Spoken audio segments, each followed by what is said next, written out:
네, 여러분 안녕하세요. 칠스입니다. 르호보암의 폭정으로 결국 이스라엘은 둘로 분단됩니다. 남유다와 북이스라엘로. 남유다는 다윗의 가문을 계속 따르기 위해서 르호보암을 왕으로 섬겼고, 북이스라엘은 그 폭정에서 벗어나기 위해서 여로보암을 새로운 왕으로 세워 새로운 왕가를 이루고자 합니다. 그런데 문제가 있었습니다. 이스라엘 백성들은 매년 하나님께서 지정하신 날에 예루살렘 성전에서 하나님을 예배해야 했습니다. 어디에 살고 있든지 반드시 하나님을 예배해야 했죠. 문제가 이 예루살렘 성전이 유다에 있다라는 겁니다. 나라가 둘로 나눠졌는데 예루살렘으로 가야 된다? 우리로 따지면 휴전선을 넘어야 되는 상황인데요. 여로보암은 두려웠었습니다. 혹시라도 예루살렘으로 가면서 사람들의 마음이 다시 르호보암에게로 다윗의 가문으로 향해서 나를 배신하고 떠나면 어쩌지라는 생각을.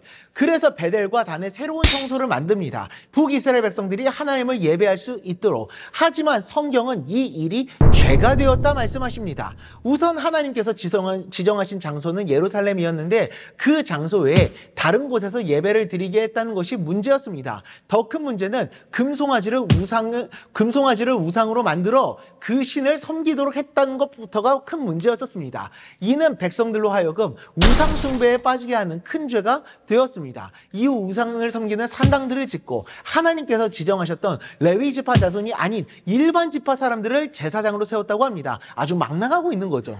여로보암은 두려움에 빠져서 백성들로 하여금 하나님의 말씀을 어기도록 했고 우상 숭배에 빠지게 했습니다. 자신의 정치적인 입지를 지키기 위해서 하나님의 명령과 법도를 어긴 겁니다. 왕은 백성들을 하나님의 사랑으로 통치하며 그들로 하여금 하나님의 사랑과 은혜를 느끼도록 해야 하는데 그 두려움과 욕심 때문에 하나님의 뜻과는 정반대로 오히려 하나님과 멀어지게 했었던 겁니다. 왕이 되긴 했지만 결코 좋은 왕이 되지 못했죠.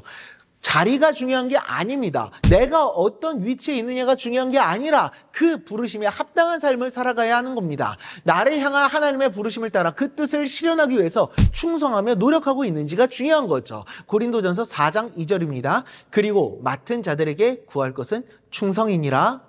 아멘. 나를 부르신 하나님의 부르심을 따라 나를 부르신 그 자리에서 최선을 다하며 헌신하며 하나님께 충성하는 우리 모두가 될 수 있기를 간절히 소망합니다. 기도하겠습니다.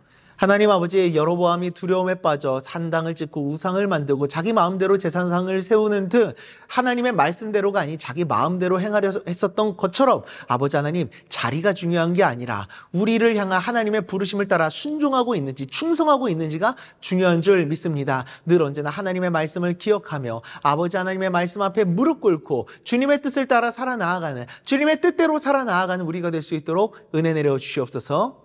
예수님의 이름으로 기도드리옵나이다. 아멘.